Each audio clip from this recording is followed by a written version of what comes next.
Sekarang kita akan masuk ke dalam latihan soal yang berkaitan dengan perhitungan total utilitas dan marginal utilitas. Oke. Nah, di sini kita dikasih tahu bahwa Joe itu punya anggaran sebesar $80 yang dapat digunakan untuk eh, buku dan movie ya, yang dikonsumsi setiap bulannya ya. Di mana harga movie itu adalah $8 setiap setiap movie-nya dan harga buku itu $20 setiap bukunya. Nah, berikut adalah preferensi Joe untuk mengonsumsi movie dan buku, ya. Jadi ini adalah total kepuasan yang diperoleh oleh si Joe ketika mengonsumsi movie tanpa mengonsumsi buku, dan ini kalau mengonsumsi buku tanpa movie. Jadi kalau mengonsumsi keduanya tinggal dijumlahin saja. Oke.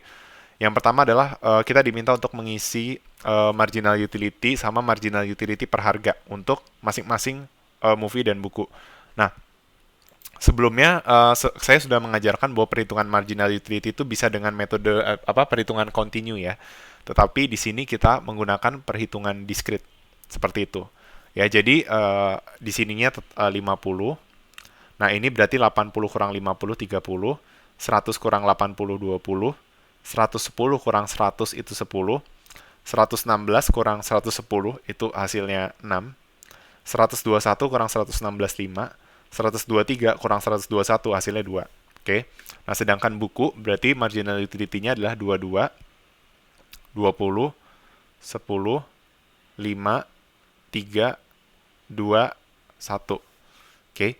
Nah, terus sekarang kita diminta untuk mencari marginal utility per dolar. Nah, kan harga movie itu adalah berapa harga movie? Harga movie itu $8, sedangkan harga buku itu adalah $20. Nah, maka kita tinggal bagi aja ya marginal utility yang kita dapat dengan informasi harganya. Ya, ini hasilnya 6,25, terus 30 bagi 8 itu 3,75, 2 setengah, 1,25, 0,75, 0,625 sama 0,25. Ini hasilnya 1,1, 1, 0,5, 0,25, 0,15, 0,10 sama 0,05. Oke. Nah, berarti kita udah mengisi apa namanya? Poin A ya, mengisi marginal utility dan marginal utility per dolar untuk masing-masing movie dan buku. Nah, kalau ditanya are these preferences consistent with the law of diminishing marginal utility? Nah, the law of diminishing marginal utility itu berarti marginal utility akan terus menurun ya. Ketika apa? Ketika konsumsi itu bertambah pada titik tertentu. Nah, kita bisa melihat bahwa dari barang satu ke barang dua, baik movie maupun buku itu mengalami penurunan MU dan seterusnya. Nah, berarti bisa kita bilang bahwa preferensinya si Joe itu sesuai dengan konsep the law of diminishing marginal utility. Kenapa? Karena ketika kuantitas barang ditambah, marginal utility itu terus menurun, seperti itu. Oke. Nah, tetapi saya mau menjelaskan bahwa ada beberapa kasus di mana marginal utility itu baru menurun di level tertentu. Jadi misalnya MU-nya tadinya 60, 65, terus baru 55. Nah, ini berarti dari sini ke sini belum mengalami the law of diminishing, tapi dari sini ke sini itu baru mengalami the law of diminishing, seperti itu. Ya. Jadi lihat mengalami the law of diminishing-nya itu pada saat MU-nya baru turun. Dan the law of diminishing MU itu MU yang turun, bukan berarti MU di bawah 0. Ya, seringkali orang salah paham, dipikir the law of diminishing itu ketika MU di bawah 0, salah. Ya, MU di bawah 0 memang the law of diminishing, tapi bukan starting point ya. MU kurang dari 0 itu bicara tentang total utility yang turun. Dan kalau sesuai dengan konsep total utility, seharusnya dia harusnya naik sih. Jadi sebanyak-banyaknya barang itu kepuasan harus terus meningkat. Seperti itu. Ya. Nah, sekarang yang poin C, given the budget of $80, what quantity dari buku dan movie yang akan memaksimumkan kepuasan Joe? Nah, seringkali kita terkecoh dengan soal seperti ini karena kita menganggap berarti kan cari aja yang MU per P-nya sama dengan MU per P. Oke.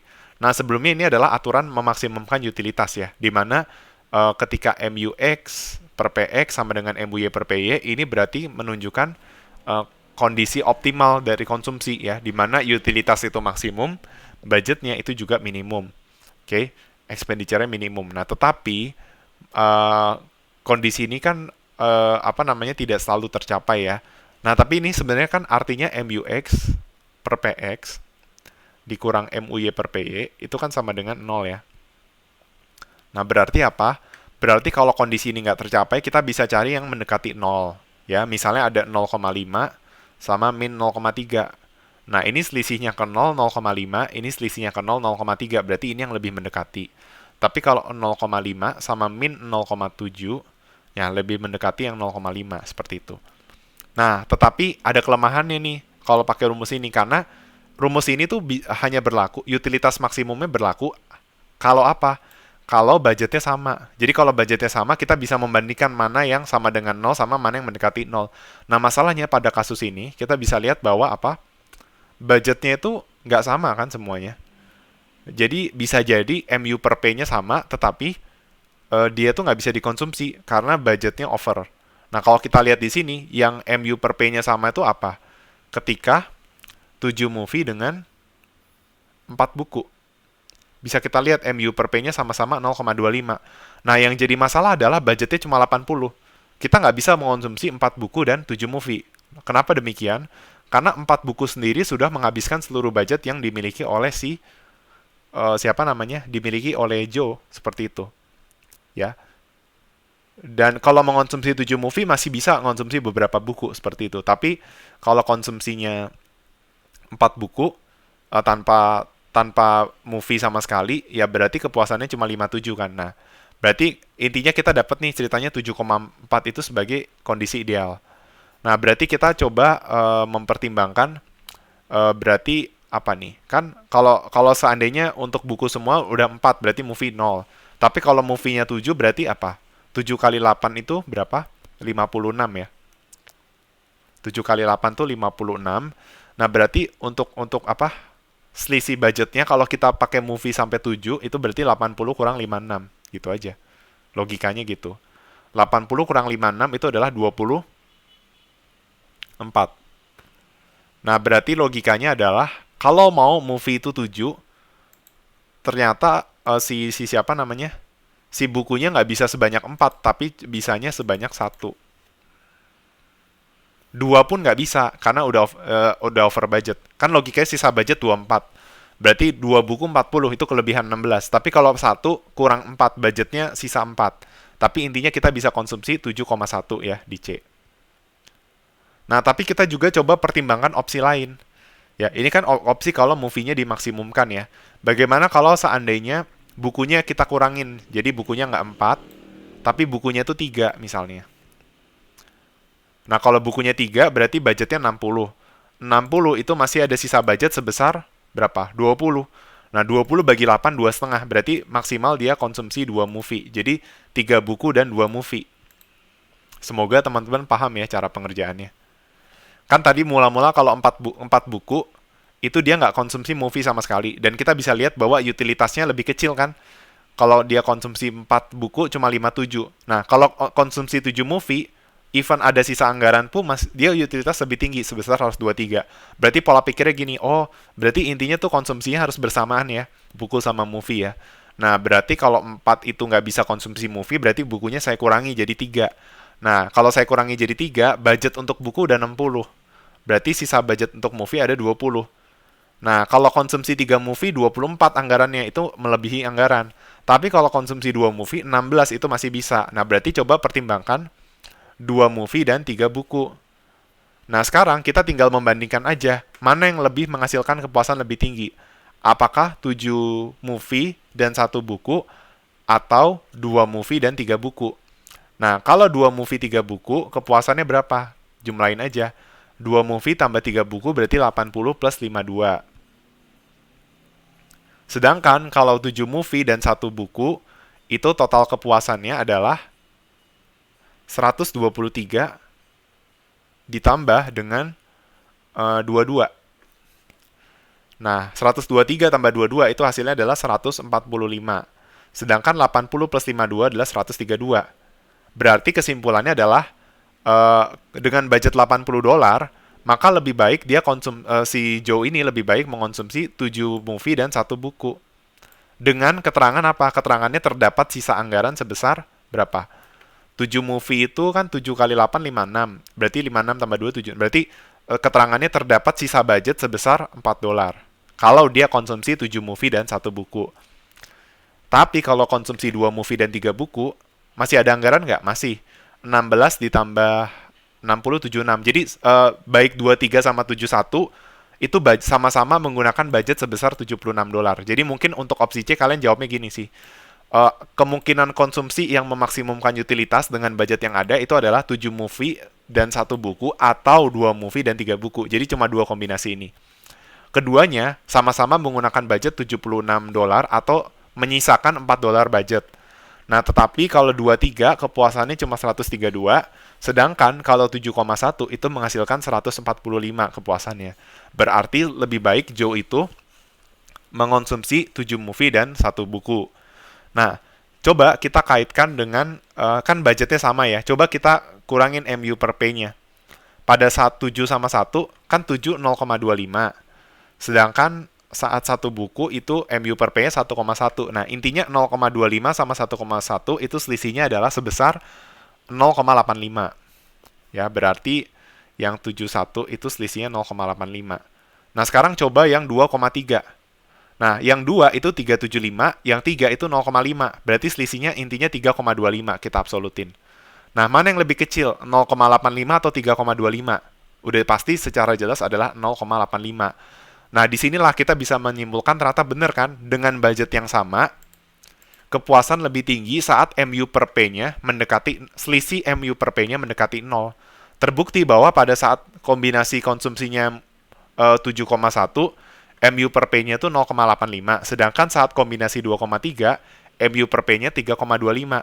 Nah, dengan budget yang sama, MU per P-nya lebih mendekati 0 yang 7,1. Dan terbukti bahwa utilitas dia itu lebih tinggi daripada yang 2,3. Nah, berarti kalau kita diminta untuk menggambarkan budget constraint, mungkin kita bisa gambarkan seperti ini. Kan dikasih tahu harga movie 8, harga buku 20 ya. Berarti nanti budget constraint-nya seperti ini. Ya. Misalnya apa namanya? Jadi apa namanya? Sebentar ya, saya reload. Jadi terserah kalian mau pakai mana yang buku sama mana yang movie ya. Misalnya saya mau pakai yang misalnya saya mau movie yang ada di sumbu vertikal, buku yang horizontal. Kan dibilang bahwa pertama-tama kita harus bikin persamaan budgetnya dulu. Kan PXX plus PYY ya.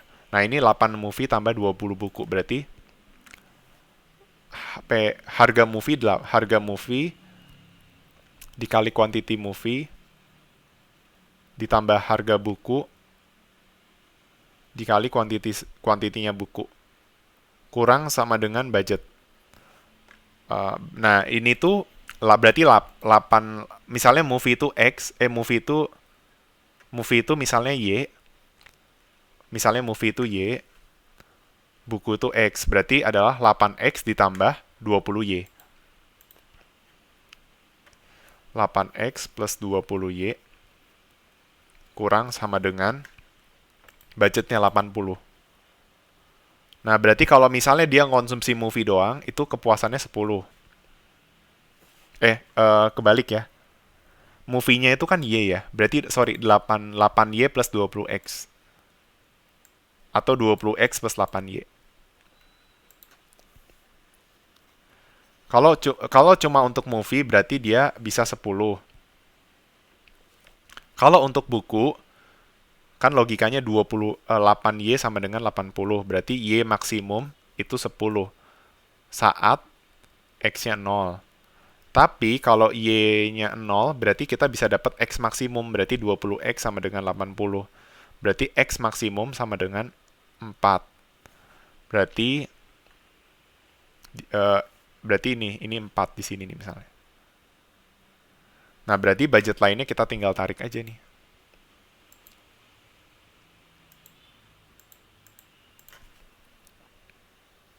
Bentar. Dia lurus ya. Ini gambarnya kurang bagus, bentar.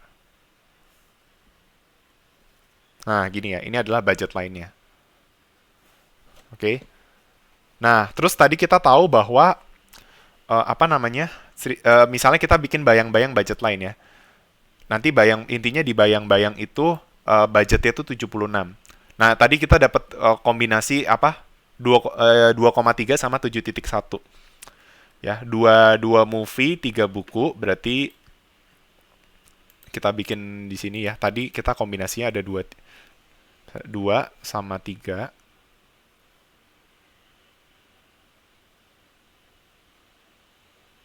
sama berapa? Sama 7,1.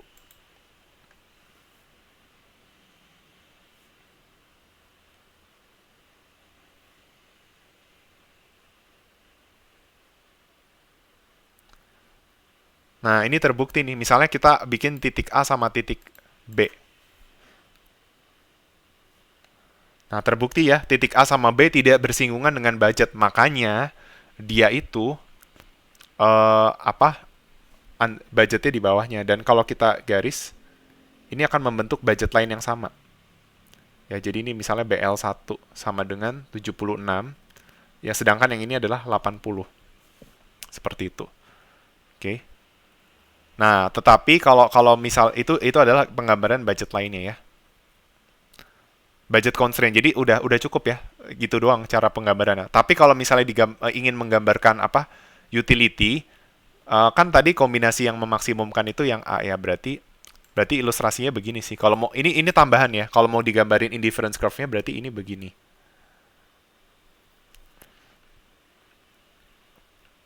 Oke, seperti itu.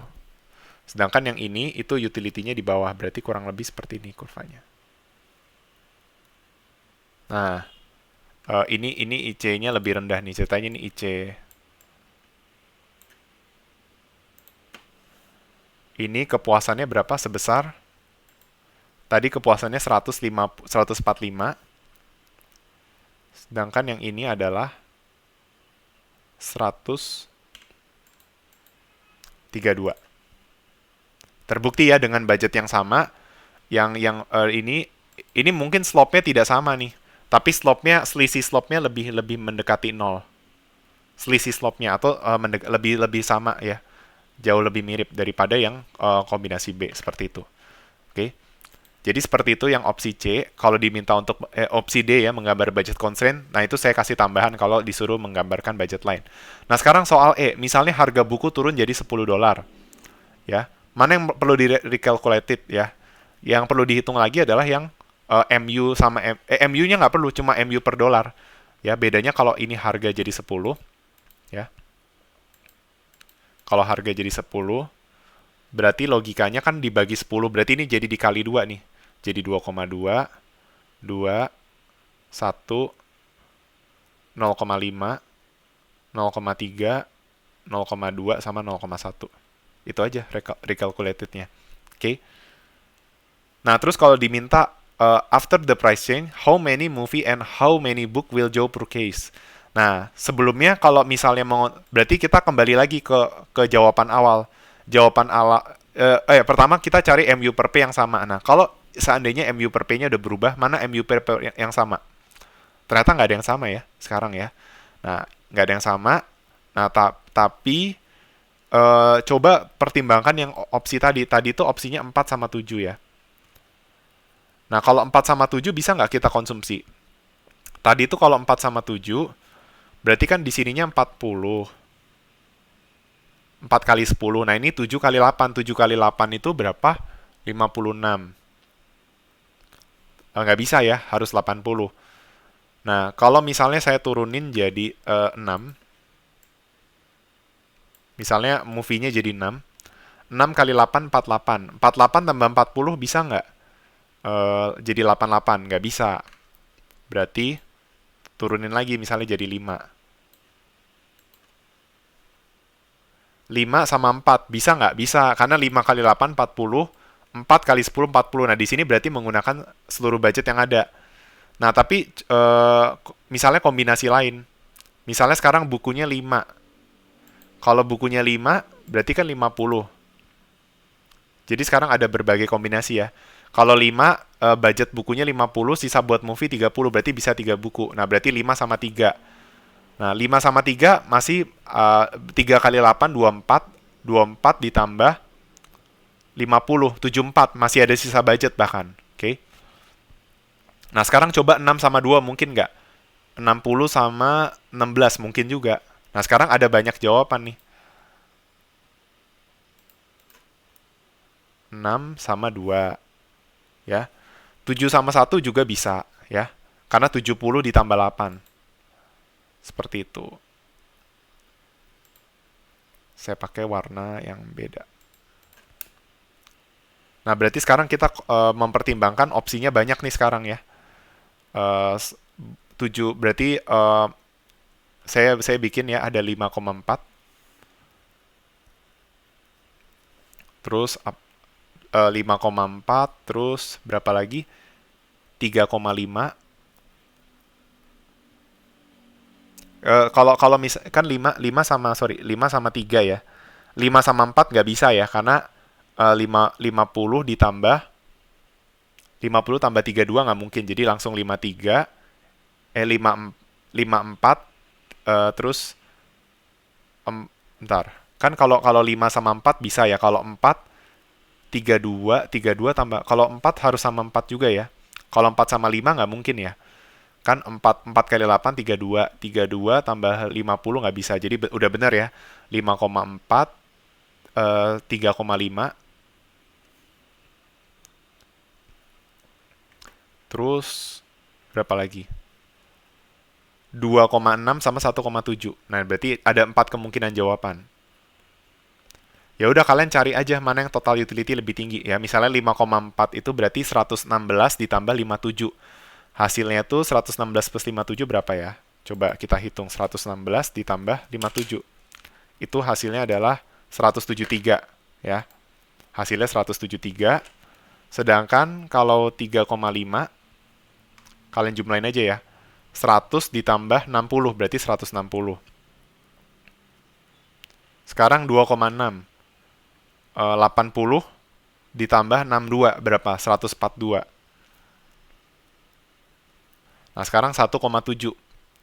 5 berarti 50 ditambah 63. 50 tambah 63 berapa? 113. Nah, berarti yang menghasilkan utilitas tertinggi adalah yang 5,4. Dengan budget berapa? 5,4 tuh budgetnya adalah 5 kali 8. Kebetulan 5 sama 4 budgetnya 80. Ya, ternyata pada saat budgetnya 80 pas, itu total utility-nya pas 173. Nah, sedangkan ini budgetnya di bawah 108, di bawah berapa? Di bawah 80. Nah, sekarang coba kita analisis ya. Kalau 5 sama 4 itu selisih MU-nya adalah 0, MU per P-nya adalah 0,5. Nah, coba kita lihat kombinasi lain. Misalnya 3 sama 5. Ternyata MU per P-nya selisihnya lebih jauh ya. 375 dengan 01 sama 625 sama 005. Nah, jadi sebenarnya sekalipun kita tahu ada 4 kombinasi tanpa kita cari total utility-nya, kan pertama budget mereka lebih kecil. Nah, berarti kan harusnya logikanya kalau selisih MU per P-nya sama, tetap lebih tinggi yang kepuasan yang budgetnya terpenuhi semua 80. Itu yang pertama. Yang kedua, kita juga sebenarnya tanpa harus menghitung kayak saya tadi, sebenarnya kalian juga udah bisa nebak bahwa jawabannya adalah 5 movie dan 4 buku. Kenapa? Karena kita bisa lihat ketika 5 movie dan 4 buku, selisih MU per P-nya cuma 0,5. Itu mendekati 0. Coba lihat kombinasi lain. Kombinasi lain tuh selisih MU per P-nya lebih jauh dari 0. Ada yang di atas 1, ada yang di atas 2, bahkan ada yang di atas 5. Selisihnya 6,2. Nah, berarti udah pasti kita nerima yang 5,4. Oke.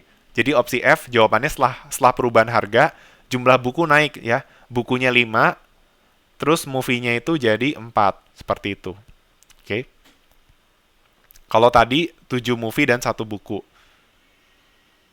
Nah, sekarang draw the budget constraint. Nah, kalian bisa gambar sendiri ya. Nanti berarti logikanya budget constraint-nya itu karena harga buku ya, harga buku yang berubah.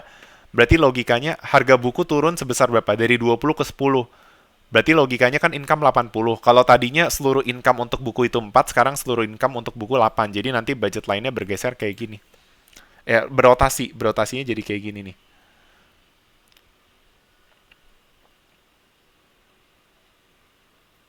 Nah, jadi kayak gini. Di sininya 8.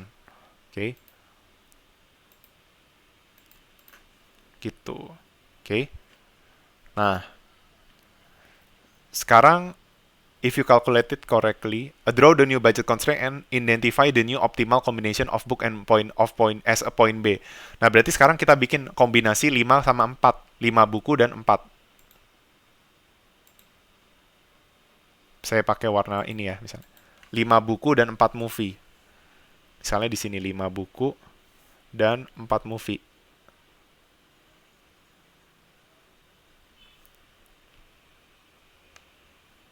Misalnya begini. Nah, misalnya 5-nya di sini lah ya. Nah, berarti dia benar-benar menggunakan seluruh budget yang ada. Ya. Dan nanti indifference curve-nya berarti bersinggungan di sini. Nah, coba kita lihat tadi total utility-nya berapa? 173. Nah, kita gambar aja nih indifference curve-nya.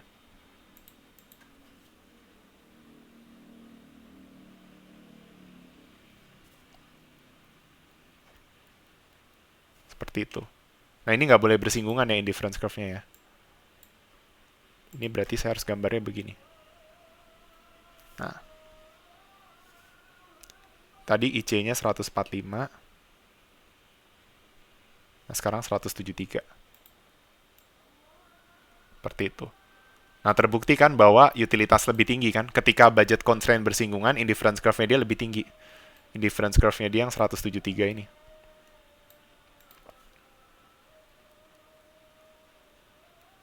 Seperti itu. Oke. Ini lebih tinggi utilitasnya. Ketika ada peningkatan real income atau harga barang itu turun. Nah, sekarang pertanyaannya, if you calculate it correctly, you found that a decrease in the price of book caused Joe to buy more movie as well as more books.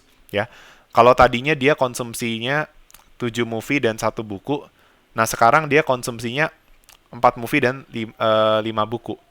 Nah, sebenarnya kalau kecuali tadi kita milihnya kombinasi 2,3 ya. Kalau kita milihnya kombinasi 2,3 betul. Dia akan mengonsumsi lebih banyak movie dan buku. Nah, tapi kalau kombinasinya 71, lebih sedikit movie dan lebih sedikit buku. Jadi, maksud dari buku ini perhitungannya dia menangkap yang 2,3. Tapi kalau kita jawabannya yang 7,1. Nah, intinya adalah kalau seandainya keduanya meningkat, logikanya gini aja sih. Ini berkaitan sama income effect sama substitution effect sih. Jadi ketika harga buku turun, maka dia bisa pertama real income itu naik. Ya, real income itu naik sehingga kemampuan dia beli buku itu meningkat. Nah, tetapi di satu sisi lain sisa anggarannya itu bisa buat naikin movie. Jadi itu intuisinya sih. Kalau misalnya tadi kita konsumsi 23, sekarang 4,5, itulah alasan kenapa keduanya bisa meningkat. Padahal yang turun cuma harga satu barang. Nah, itu yang kita kenal dengan income effect. Gitu. Jadi gara-gara harga turun, real income naik. Real income yang naik tidak hanya menyebabkan kenaikan permintaan pada harga barang yang turun, tapi juga pada harga barang yang tidak berubah, dia bisa beli lebih banyak seperti itu. Karena real income-nya naik seperti itu, oke? Jadi itu adalah contoh soal yang utility. Nah, sekarang saya akan menjelaskan secara singkat yang efek pendapatan dan substitusi ya. Tadi sebenarnya udah dijelaskan ya bedanya income effect sama substitution effect ya. Jadi itu sih tadi kesimpulannya ya. Tapi dari kedua pengertian tersebut kita mesti tahu adanya negative relationship antara harga dan kuantitas yang diminta. Jadi kalau harga meningkat, kuantitas itu akan turun. Ya, kan kalau dulu di law of demand kita bicara bahwa kenaikan harga menyebabkan KID itu turun. Nah, tapi sebenarnya secara income effect harga yang naik itu menyebabkan real income itu turun. Nah, makanya betul kan bahwa kalau income turun, KID itu turun juga seperti itu. Oke. Nah, yang terakhir itu bicara tentang bagaimana pilihan rumah tangga di pasar input. Kan kita udah tahu bahwa di pasar input rumah tangga itu sebagai supply dari labor. Ya, kita tahu bahwa hampir semua penghasilan itu didapat dari pekerjaan. Sehingga bisa dilihat bahwa rumah tangga itu sebenarnya menawarkan tenaga kerja. Dan apa yang didapat dari si rumah tangga ketika dia menjadi pekerja, yang dia dapat adalah upah atau gaji. Nah, dan rumah tangga itu sebenarnya punya pilihan. Dia bisa mengerjakan apa yang dia mau dan seberapa banyak yang dia ingin bekerja. Kan kalau di pasar output tadi pertanyaan dasarnya adalah barang apa yang mau dikonsumsi, ya kan? Kalau di labor supply kebalikannya. Apa yang mau dia kerjakan, berapa banyak dia ingin bekerja untuk mendapatkan upah tertentu, seperti itu. Dan dia juga menghadapi trade off. Nah, kalau di pasar output, trade-off-nya gini. Kan misalnya ada barang X dan barang Y ya. Berarti ketika dia mengonsumsi lebih banyak barang X, maka konsumsi barang Y-nya harus diturunin. Itu kalau di labor supply decision. Kalau di pasar output. Tapi kalau di pasar input, nah ceritanya waktu itu dibagi jadi dua, yaitu waktu untuk bekerja dan waktu untuk leisure. Nah, banyak yang mendefinisikan leisure itu adalah semua aktivitas yang tidak menghasilkan uang. Ya, kalau misalnya kita punya hobi dan hobi itu nggak menghasilkan uang, itu bisa disebut leisure time. Nah, berarti kalau kita ingin mengalokasikan leisure time lebih banyak, berarti kita harus mengorbankan waktu kerja yang berkurang. Ya, logikanya itu misalnya W plus H itu 24. Kan waktu dalam sehari 24. Nah, berarti waktu untuk kerja ditambah waktu untuk kerja sama waktu untuk leisure. Misalnya ini W itu leisure, H itu W itu work, H itu leisure. Berarti jumlah waktu kerja tambah jumlah waktu leisure itu 24. Jadi ada yang dikorbankan. Nah, sekarang ini ada yang namanya labor supply curve. Ya, saya jelasin sampai sini aja. Jadi sebenarnya nanti kalau nanti kita kalau di ekonomi ini ya, ekonomi labor economics, nanti kalian akan belajar ini ada yang namanya backward bending supply curve. Nah, sebenarnya kurva ini mencoba menjelaskan bahwa eh, pada saat pekerja itu mendapatkan upah yang relatif rendah, pada dasarnya substitution effect itu mendominasi. Nah, substitution effect itu kalau di pasar output kita bicara substitution effect itu dampak perubahan harga terhadap kuantitas barang ya. Nah, kalau di pasar tenaga kerja, harga barang itu adalah harga input, jadi upah. Q itu adalah jumlah jam kerja atau jumlah labor yang bekerja. Nah, ketika upah rendah, itu tuh lebih mendominasi substitution effect. Ya, jadi logikanya kalau upah naik, jumlah labornya itu meningkat. Atau kita sebagai pekerja cenderung akan bekerja lebih banyak. Karena kalau upah naik, berarti kita mau bekerja lebih banyak. Oke? Ya, bisa dibilang substitution effect-nya mendominasi. Nah, tapi biasanya coba, ya ini mencoba menjelaskan kalau orang dipekerjakan dengan upah yang rendah, relatif rendah, terus kita naikin, itu biasanya orangnya cenderung akan kerja lebih banyak misalnya. Tetapi, pada level tertentu, itu tuh udah titik optimum nih.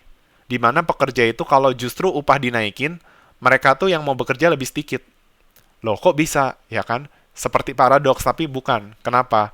Karena bisa dibilang saat upahnya udah mencukupi, mereka akan cenderung untuk menghabiskan leisure time. Ya dong, kan mereka udah dapat upah lebih tinggi nih. Berarti kalau kayak gitu, waktunya mereka menikmati leisure time. Nah, makanya justru pada saat upah tinggi, itu supply of labor turun. Atau bisa dibilang income effect mendominasi ya, gara-gara upahnya naik, real income-nya naik, makanya income effect itu mendominasi. Itulah sebabnya kenapa kurvanya itu adalah backward bending supply, karena dari level upah tertentu sampai upah yang optimal, itu pekerja akan cenderung bekerja lebih banyak. Dan itu fase di mana substitution effect mendominasi. Tapi saat upahnya terlalu tinggi atau lebih tinggi dari seharusnya, itu dia yang mendominasi income effect sehingga orang cenderung bekerja lebih sedikit. Jadi itu mencoba menjelaskan kurva backward bending supply curve pada kurva labor supply, ya. Padahal supply itu kan umumnya kurvanya seperti ini atau seperti ini gitu ya. Atau misalnya seperti ini. Nah, tapi di sini kurvanya itu backward bending gitu. Gara-gara ada faktor substitution effect yang mendominasi dari sini dan income effect yang mendominasi di sini. Oke. Jadi seperti itu saja untuk penjelasan utility. Silakan teman-teman pahami semua videonya ya. Sekian dari penjelasan saya. Terima kasih atas perhatiannya.